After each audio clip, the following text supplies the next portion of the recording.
Good morning. I tell you what, when it first started this morning, it was a little light in here, and you guys have filled in, and I appreciate that. I was wondering if you were coming or not, and you just run a little behind. Is that all? That's what happened today. But I am glad you're here. This is the one of those days in the life of a church that we only get to do a few times, and the reality is that most people's greatest moment happens without them realizing it. You realize that? You think about that? Think about Abraham Lincoln's greatest moment. The Gettysburg Address was written on a train on the back of an envelope. Just riding along on his way to make another speech of probably hundreds of speeches that he made, and he's sitting there collecting his thoughts, and he pulls out an envelope and he starts writing 407 years ago, our forefather, right? I mean, just think about that. The greatest moment. I put this in Leonard Skinner for some of you guys. Leonard Skinner's greatest moment is when they sat down and wrote, what is it? Sweet Home Alabama. Do you really think that they understood that Sweet Home Alabama was going to be our national anthem when they wrote that song? I don't know. And then third of all, MLK. That I Have a Dream speech. He had given parts of that I Have a Dream speech 3 months earlier is when he actually said some of those phrases. And he gets up and he's there in front of the Lincoln Memorial and he's getting ready to make a speech. And Mahalia Jackson, who was a gospel singer, shouts out, "Tell him about the dream." And then he proceeded to tell us about the dream. I mean, the reality is our defining moments happen along the way, and we're usually not prepared for them. We usually don't even realize it until after it takes place that has even happened. And I hope that today is one of the defining moments of Cornerstone Church. I hope that what happens today is what defines us, that 100 years from now when people talk about us, if people ever even talk about us, that they talk about the fact that we were a church that was passionate about planting churches and seeing churches started in God's name. And so today we gather as a body, as a family, as a church to give birth to another church. And this is a process that's been in the works for 2 years now. And over the last couple of weeks, we've been kind of gearing up to this moment. But this is one of the greatest moments in the life of our church, is the gathering today of this group of people that will go down to the city of Davenport and launch the Living Hope Church. And we're excited about that. We've been the last couple of weeks talking about teamwork. Because we're pulling out a team.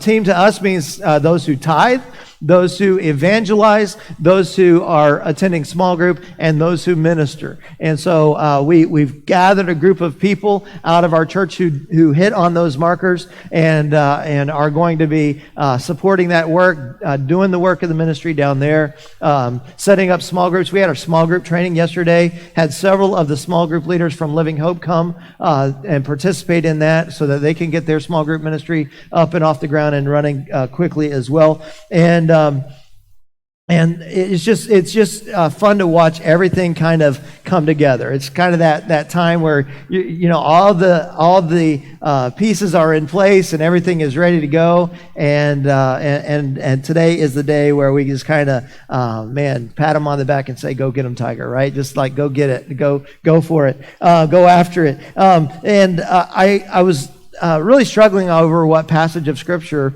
to preach today, but I really want us to focus on the crossing of the Jordan. And if you don't know the story of the children of Israel, they were enslaved in Egypt.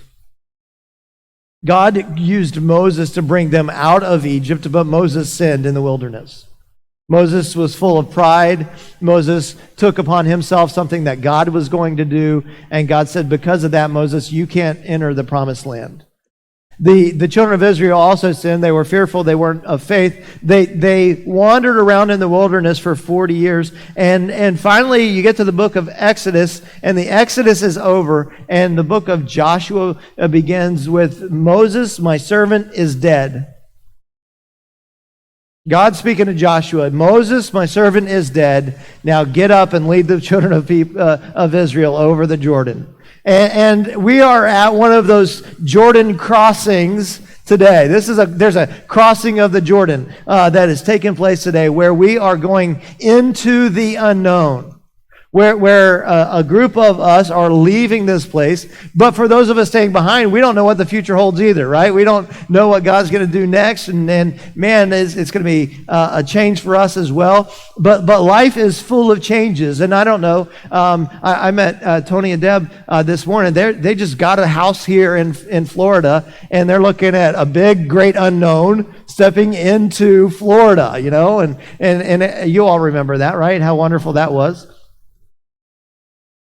Why the nervous laugh? I was expecting a little, yeah, right? And we do that, right? We step into a new job. We step into a new relationship. We step into maybe a new church or a new community. And there's a lot of unknowns here. And I want to speak specifically directly to the Living Hope Church this morning. But the lessons along the way are how we approach unknown things in faith. How do we, when we are walking into a dark place, when we are walking into something that we have no familiarity with, how do we trust God while stepping out in faith? And I want you to stand with me in honor of God's word. We're going to be in Joshua chapter 3 this morning. I'm only going to read one verse with us standing, and we'll read the rest of them later. But we want to honor God's word when we read it. And Joshua 3 chapter 1 says, "Then Joshua rose early in the morning, and they set out from the acacia grove and came to the Jordan, he and all the children of Israel, and lodged there before they crossed over." You may be seated. The principles of the unknown. We need to know what the principles of the unknown are, because we are going to have times where we step into areas of life where we have no familiarity, where we don't know what we're doing. We don't know what God is doing. We don't know what is going to happen, what other people are going to do. And the first principle I want to bring to you is the principle of preparation. Now, Israel had spent 40 years wandering around in the wilderness. They had disobeyed God. They were there, but they weren't just wandering. They weren't just walking in circles. The entire time that they were walking around and migrating here and migrating there and traveling around in tents like Bedouins, God was doing something amazing. He was building a great nation. They came out of Egypt as a million slaves, right? 2 million slaves coming out of Egypt. Now they are so disconnected and disjointed. And so for 40 years, God begins to assemble structures and leaderships and tribals among them, so that now they are prepared to do what God had prepared and desired for them to do all along. There's a principle of preparation that says, listen, God is going to do great things, but when you're in the waiting room, you are not to wait, but to prepare. That the whole purpose of a timeout is to collect your thoughts and to think about things and to prepare your next play. Right, Coach? So you're there and you call a timeout, and your timeout is not just to drink water and to huddle up and catch your breath. Your timeout is to get out the little whiteboard and or the playbook and be like, hey, okay, here's what we're going to do. We're going to do this, and then we're going to do this. And if we don't have time for a timeout, this is the next play coming up. And so let's be sure to make our blocks over here, and let's be sure to do this. That the waiting room is the preparation room. And that what God does with us is sometimes He gives us a hiatus. Maybe you've been fired from your job and you're between work, right? And you're in that waiting room, and you're in that timeout. Or maybe things are broken in a relationship that you have, and there's not been much communication going back and forth, and so you're sitting there on the sidelines, just kind of waiting and waiting and waiting. But you shouldn't be waiting. You should be preparing. And so we have this time of preparation, the principle of preparation. And so as Cornerstone has for the last couple of years, we've been preparing ourselves for this launch. And Living Hope, those of you that are part of that team, you have been doing your preparations. You've been getting all of your ducks, as it were, in a row. You've been practicing your orders of service, and you've been practicing your music, and you've been doing all of the things. I walked in today, and Living Hope is doing the coffee entirely. Doing the coffee ministry this morning in our service here at Cornerstone. And I'm thinking, wow, that's good preparation. And whatever experiences God has brought you through, God wants to use that preparation. So get ready, and I believe you are ready for what God has in store for you come next week. I think that's exciting. Joshua chapter 3, verse 2. So it was after 3 days that the officers went through the camp. And they commanded the people, saying, when you see the ark of the covenant of the Lord your God, and the priests, the Levites, bearing it, then you shall set out from your place and go after it. I want to tell you, go after it. Go after it. Yet there shall be a space between you and it, about 2,000 cubits by measure. That's about 3,000 feet or half a mile. Do not come near it, that you may know the way by which you must go. Here's a key phrase. For you have not passed this way before. That's the great unknown, isn't it? Keep an eye, principle number 2, the principle of direction. Keep your eyes on God. Because you're going somewhere that you've never been before. That you may know the way by which you must go, for you have not passed this way before. You are going out into the unknown. I have no idea what God's going to do with you. Will it be good? Will it be bad? The answer is yes. Will it be awesome and will it be awful? Yes. The reality is, whenever we step out into the unknown, we need the principle of direction, because the principle of direction says, get yourself in a place where you can put your eyes on God. You ever been in a crowd of millions of people walking? Me neither. I would think it would be very easy in a crowd of thousands, if you would, to just follow the guy in front of you. To just say, you know what, I'm just going to kind of go with the flow. You get caught up in the big crowd, and you just kind of go along with it. You just kind of go along with everybody in there. And that happens if you've ever been to a stadium and you've entered in and out of the stadium. You kind of get in or the parks, right, at Disney. Right? You just kind of, you're just part of a mob. And eventually that mob will be dispersed when the water cannons hit you. But, no? Really thought that would go over better. You're part of this big blob of people. But listen specifically of how they were instructed. They were instructed to be half a mile. 3,000 feet behind the Ark of the Covenant, so every one of them could have their eyes on God. Let me challenge you, Living Hope. Let me challenge you, Cornerstone. That as you step out into the unknown, keep your eyes on Him. If your eyes are on man, if your eyes are on the crowd, if your eyes are just kind of on at your feet, you will get off track. You will be disappointed. You will be disillusioned. You will be saddened. I mentioned a couple weeks ago there was a famous Christian pastor who turned away from God. This last week there was a famous worship leader who turned his back on God. And if your eyes are on those people, that kind of stuff will discourage you. It will knock you down, and it will cause you to question everything. But if your eyes are on God, that stuff happens. You're like, wow, what a mistake. The reality for us is we have to get ourselves positioned in a place where we can, even if it's a half mile away, we can keep our eyes on God.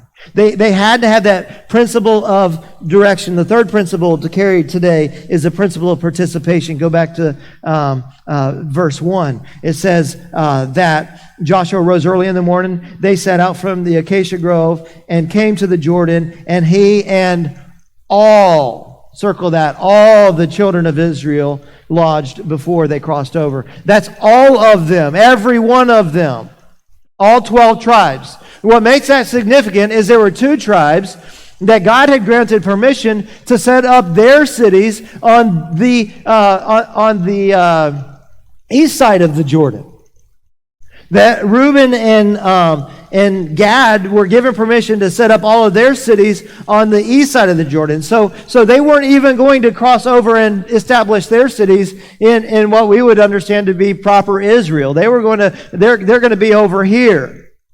But notice that they also were there and camped the night, and they were going to be crossing over the Jordan with Joshua and the rest of the Israelites, because it's the principle of participation.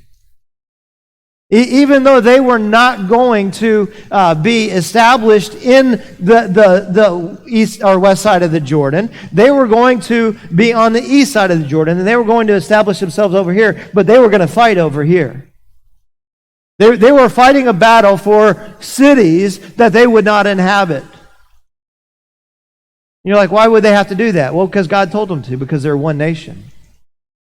They were all together. It didn't matter if, hey, that's not my battle, that's not my trash in that parking lot, or that's not my spill to clean up, or that's not my job. There was none of that.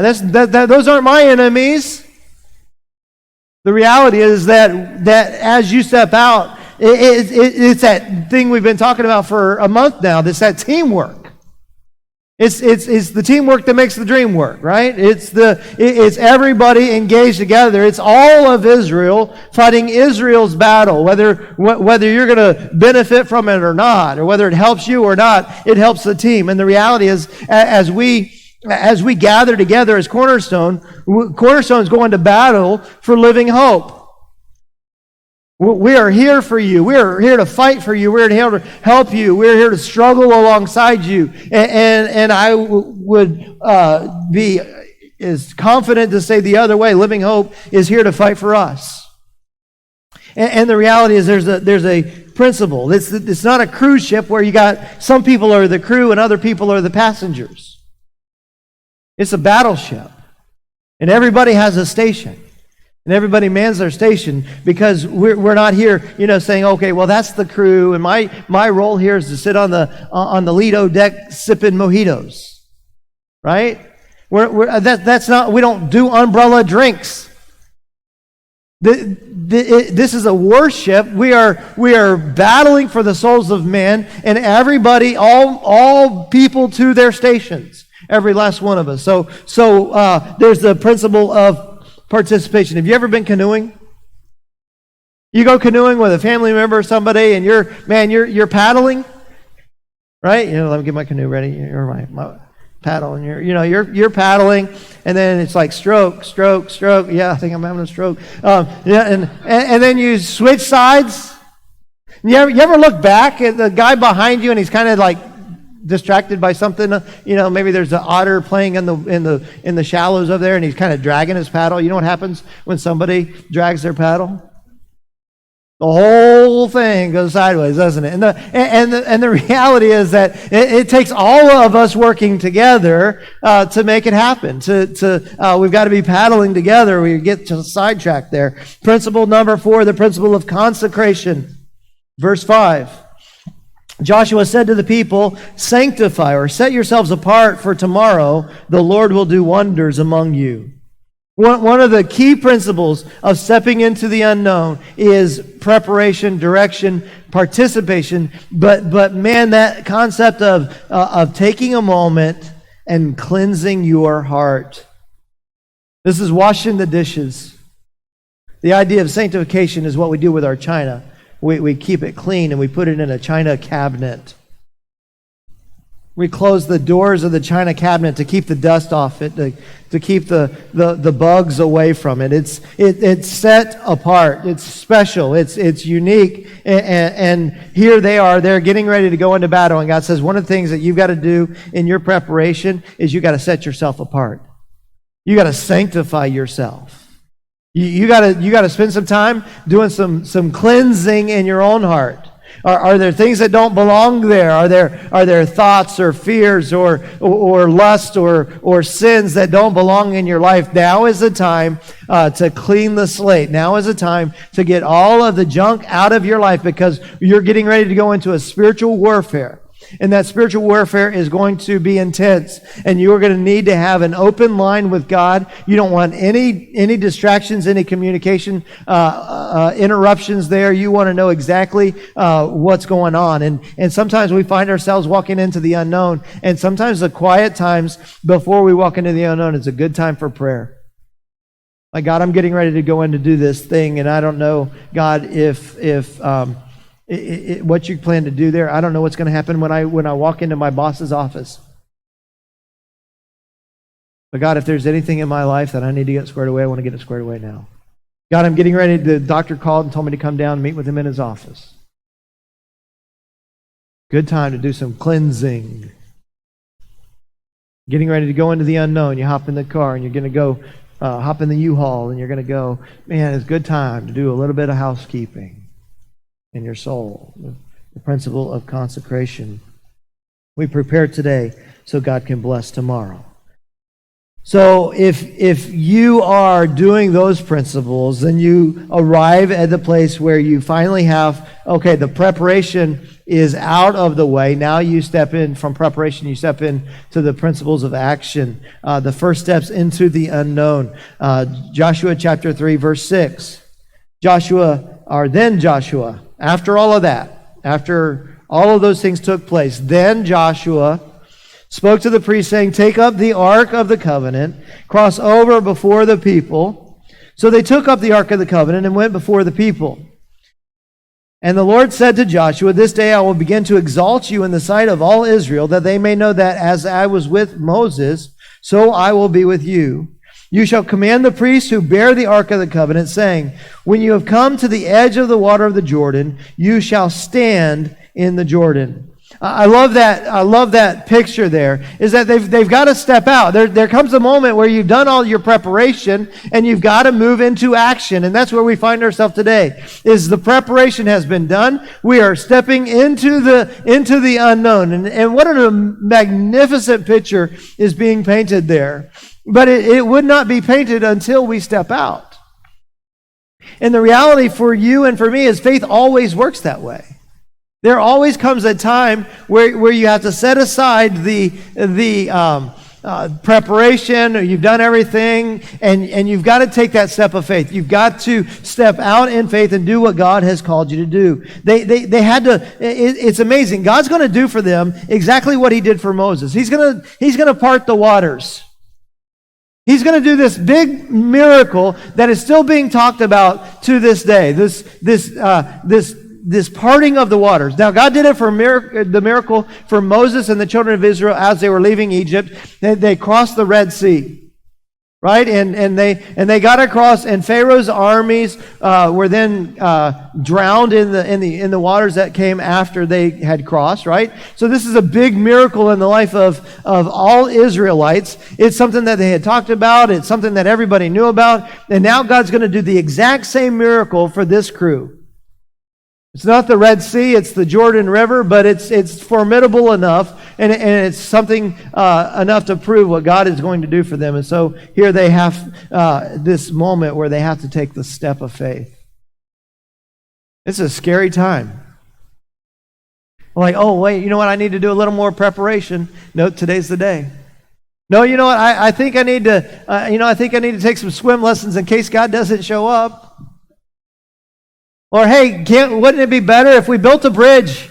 There's so many of us, we could build a bridge and take maybe an extra day, we could have a bridge made. But in order for God to do a miracle, they're going to have to step out. They're going to have to step out into the Jordan. Here's a principle for you. Everything God creates is alive and moves. And move equals change. Everything, every living thing that God has created moves and changes. And we would like to keep things the way they are. Can't we just do it the way we've always done it? The reality is that movement equals change. And we hate change. Like, don't change the menu. Don't change where this is kept or where that is kept. What did you do with my whatever? I put it away. The reality is God calls us to move forward in faith. They had to go forward in faith. Living Hope, it's a scary thing to step out of the known and into the unknown. It's a difficult thing to show up next week at a school where you don't know where everything is, and you don't know the rules, and you don't know, what they're going to want from you, what's going to make them happy or what's going to make them angry. It's a scary thing to not know what kind of condition it's going to be in when you walk in every week to set up. It's kind of nice here. We kind of know that what's kind of going on, and over there it's kind of, we haven't even figured it out yet. And the reality is that you got to step out in faith. We step into the unknown. And then there's an amazing thing. He calls them to step out, but then he calls them to stand still. So there in verse 8, he says, command the priest to bear the ark of the covenant. When you come to the edge of the water, you shall stand in the Jordan. So you've stepped out, but now he's calling them to stand still. He's called us to step out by faith, and now he's calling on us to just stand still and look around. And this is important for you next week. The challenge is that, hey, you know what? You can get so busy jumping in and doing stuff that you don't stop along the way and recognize what God is doing. God tells Joshua to have the priest step out and stand in the Jordan for the purpose of verse 7. It says, so that they may know that as I was with Moses, so I will be with you. And we've got to hit the pause button along the way. Sometimes in life, we got to hit the pause button and just stop and stand in awe of what God is doing. Next week, as you get there, I remember, I could replay the movie in my mind, our first day. First day in the school, the AC kicked on to heat, and it was in the upper 80s in the room we were going to meet. I'm freaking out. Nobody comes until like 5 minutes before the service. And so here am I and our small team looking through the blinds, wondering if anybody's going to pull into the parking lot. I could replay that whole day, every moment of that day, and the reality is that you can get so busy with your day that you don't stop along the way and just stand still and say, "Wow, God, thank you for all that you're doing," and take notice of what God is doing there. And so I want to challenge you, Living Hope, that next week when you step into that school, that you just stop for a minute and you just stand still. And you just stop and you just look at what God is doing and let Him do the miracles. It's only after you step out in faith and you stand still that you see the greatness of what God is doing in that moment. Soak up that moment. God's done great things for old Moses here. God's done great things for Cornerstone, right? And He's going to do great things for Living Hope. He's going to do amazing things for Living Hope. But don't get so busy running into the action that you don't stand still and see the miracles that God is doing along the way. So step out, stand still, and strive on. Here's the crazy thing. They hadn't even fought Jericho yet. They crossed the Jordan against Jericho. They're coming up against Jericho. They are on the other side of Jordan. They cross the Jordan, but that puts them immediately adjacent to their next battle, Jericho. God had told them it was going to be the land of milk and honey. That sounds wonderful, right? Milk and honey. Do you know how you get milk? You take it from a cow at 4 a.m. That's how they get milk. You know how you get honey? You stick your hand into a beehive. Right? It was a land flowing with milk and honey, but there are going to be Jerichos. I don't know what those battles are going to be. You're going to have the big ones like Jericho. You're going to have the little ones like Ai. You might win some, you might lose some. The reality is the land of flowing with milk and honey comes with its own battles. And so you're going to have to step out in faith, and you're going to be like, okay, God, you called me here. You stand and you assess, and you're like, see the miracles of God, but then you've got to go and you got to fight those battles. They still had to go, even though God had done a miracle to get them across the Jordan, they still had to strive on. And the reality for you and the reality for us is that as we go through life, we're going to step into areas that are totally unknown. And when we step into the unknown, we're going to have to trust that it's God who's leading us there and God who's going to bring us through. That God, if you are opening the way, if you are parting the Jordan for us to get there, then you're going to have to win the battles as well. We are going to do that. And as we do those things, we begin to experience God in a new way. And look at what happens in verse 15. Those who bore the ark came to the Jordan. The feet of the priests who bore the ark dipped into the edge of the water, for the Jordan overflows all its banks during the whole time of harvest. So this is not just a normal Jordan. This is an extra version of Jordan where it's overflowing its banks. It's just crazy at that time. And the waters which came down from upstream stood still and rose up in a heap very far away at Adam, a city, or the city that is beside Zaratan. So all the waters stood up in a big pile. I don't know what that looked like. It had to be amazing. So the waters that went down into the Sea of Arabah, the Salt Sea, or what we call it today, the Dead Sea, all those waters failed, or they fled, or they were cut off. So all the waters now heaped up on one side, all the other waters washed down away from them. And the people crossed over opposite Jericho. And the priests who bore the ark of the covenant of the Lord stood firm on, here's our key, just like the Red Sea, dry ground. In the midst of the Jordan, and all Israel crossed over on dry ground until all the people had crossed completely over the Jordan. Listen, if you can understand the principles of the unknown, the principles of participation, and then by faith you step into that unknown, you step out in faith and take the action, then the unknown all of a sudden, like this, becomes known. It's like turning on a light switch. What was darkness now becomes light. What was faith now becomes sight.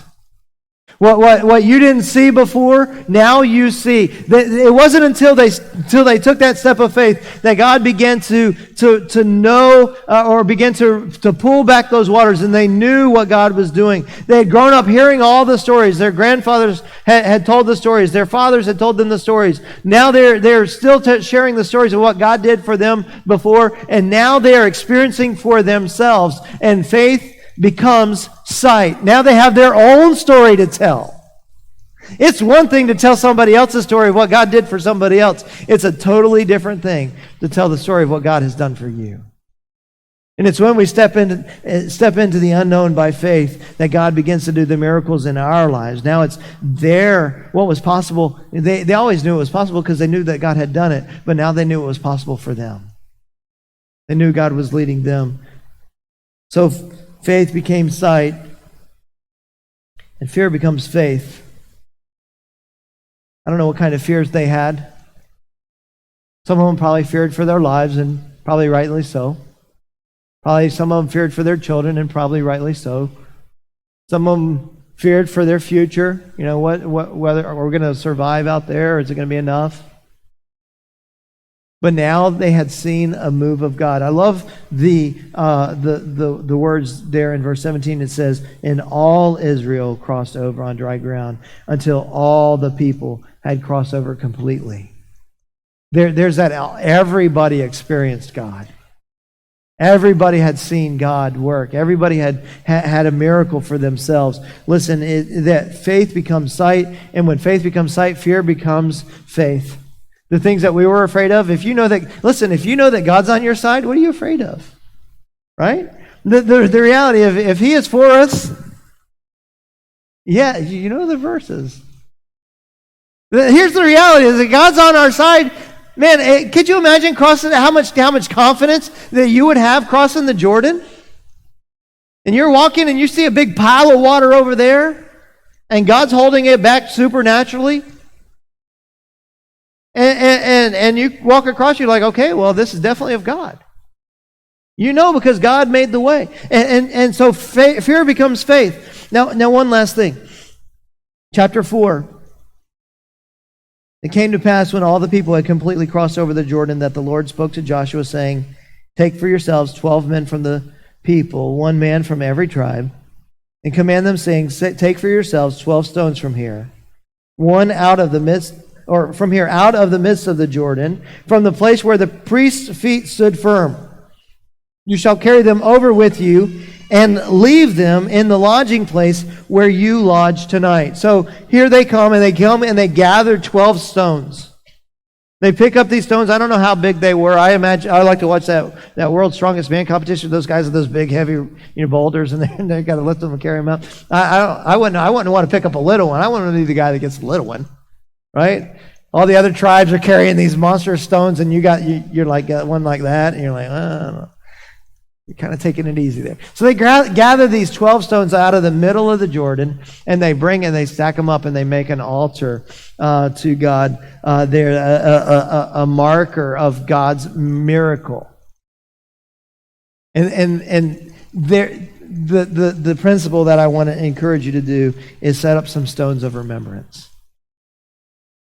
Take something with you and set up a stone of remembrance. When Cornerstone was still in the school, we were praying hard for land. We got moved over to Island Club. We were praying hard for land. And then this piece of property came available, and I came over here with a shovel, and I stole some of the land. We went home. We got a bunch of these little jars. Some of you are here for that. And we gave everybody in the church a jar of dirt. Like, I got a jar of dirt, right? You know, that was a Pirates of the Caribbean reference for those of you that are paying attention. And those little jars of dirt still sit in my office, and one does, and we've got them around. And the reality is, those were little stones of remembrance. And when we went to go build the building, remember, we gave everybody a little children's shovel. And all those things are just little reminders along the way, little 12 stones that God has done for us in the past, and He will do for us in the future. And so while you're crossing the river, pick up some stones and set them there. And here's why. Verse 6 says that this day may be a sign among you when your children ask in time to come, saying, what do these stones mean to you? Then you shall answer them.